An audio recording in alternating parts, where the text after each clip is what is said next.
I make things. That's what I do. I always tell my wife I'm Geppetto. All I want to do is go in and make things and have them come to life.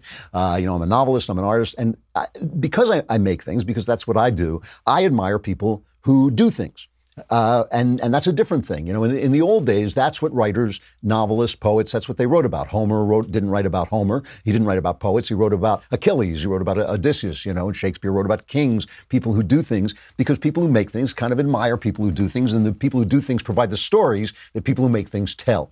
And so I'm not going to go on and on about this, but this kind of changed so that poets and writers started to write about themselves as if they were the important people. And I'm not sure that that's such a healthy thing. But the people I admire are homemakers, cops, soldiers, and reporters. And one of the things about reporters is there are very few of them left. Most reporters now are these woke children who know no history, they know no morality, they know nothing. They don't know the facts, they don't know what they're talking about, and they don't know how to get the facts. They only know how to get the Democrats and the intelligence sources to tell them what to do, and then they do it because they are just manipulable kids who don't know. They know everything, but they don't know anything, right? And that's why when you hear me, when I introduce Heather McDonald from City Journal, and I talk about what a great reporter is, I'm not just shining her on. I'm not flattering her. I mean, I love her personally, but that has nothing to do with it. I mean, I think when somebody is a great reporter, I admire him. And another one I admire is Kimberly Strassel over at the Wall Street Journal, who in her Friday column, and she also writes in their, I can always tell when she's writing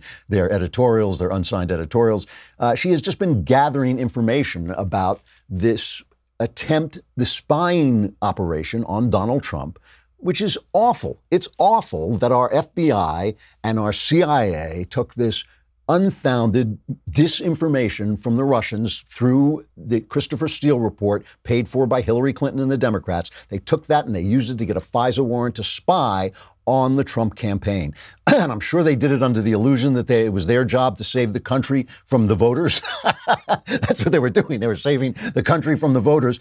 But Strassel has been following this very closely, and she has pointed out that these intelligence leaks that show up, like this Ukraine leak, this thing that Trump talked to the Ukrainian president about, they show up just when more information about Obamagate, this spying campaign, is about to come out. And it's the intelligence agencies defending themselves from the truth. They're doing a cover-up, and the press is helping them out. The press has become Nixon. The press once prided itself on bringing down Nixon, but now they've become Nixon. The cover-up is worse than the crime, though you know what? The crime is just as bad in this case. So I was filling in for Ben the last 2 days, and I had Kim on the show.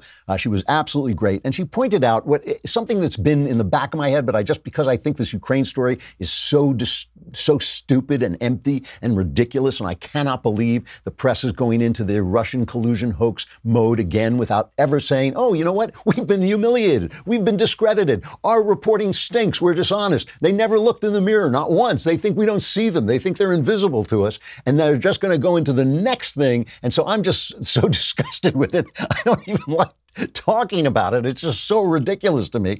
But this has been in the back of my head. But Kim brought it out on Shapiro's show as I was talking to her. And she said that it's not just to distract you. It is also an attack on the people who are doing the exposing, right? It's the IG, Michael Horowitz from the Department of Justice. It's Bill Barr. It's his appointed guy, Durham, who's going to go in and investigate this stuff. And so what they're doing is they're trying to discredit Bill Barr. They're trying to discredit any attempt to find out what happened when Obama had his intelligence people go after an opposition candidate on the basis of Russian disinformation. That's what happened, and we're going to find out about it. There's nothing they can do to stop that train, but what they're going to try to do is slander everybody they can and make everybody so upset about evil Orange Man bad that we don't pay attention to the fact that for 8 years the press didn't cover a corrupt administration. That is what's happening. And it's, again, it's right in front of us. When they say to you, anonymous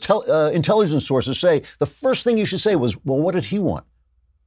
Why did he tell you that? I mean, look, if Adam Schiff comes on and starts talking, you know he's a McCarthyite who hates Trump and he's going to say anything he can to get at Trump. If Rudy Giuliani comes on and he starts talking, you know he's Trump's defender, and he's going to say a lot of dramatic things, and he's on TV every 20 minutes. There are now reports that Barr is really fed up with him, and I don't blame him. I'm sure that, Giuliani and Trump are old New Yorkers. They helped New York come out of its horrible years in the 70s and 80s. I'm sure they have a lot of links, but Giuliani does seem like a loose cannon. Never mind that. When he comes on, you know what he's talking about. You know what he represents. Anonymous intelligence sources are not godlike oracles. They are people with an agenda. And that's why you can see when this whistleblower came out with his report on Trump, there was a well-prepared report, obviously lawyered up. This is a prepared thing that they're doing. And so Kim just points out that part of this is not just to distract from the information, but also to target Bill Barr and the Department of Justice and any attempt by Donald Trump to find out why these clowns were spying on his campaign, right? That's what's going on. Everything is tickety-boo, including the massive growth of the Daily Wire YouTube channel. Be sure to hit the subscribe button and catch all our future videos right here on YouTube.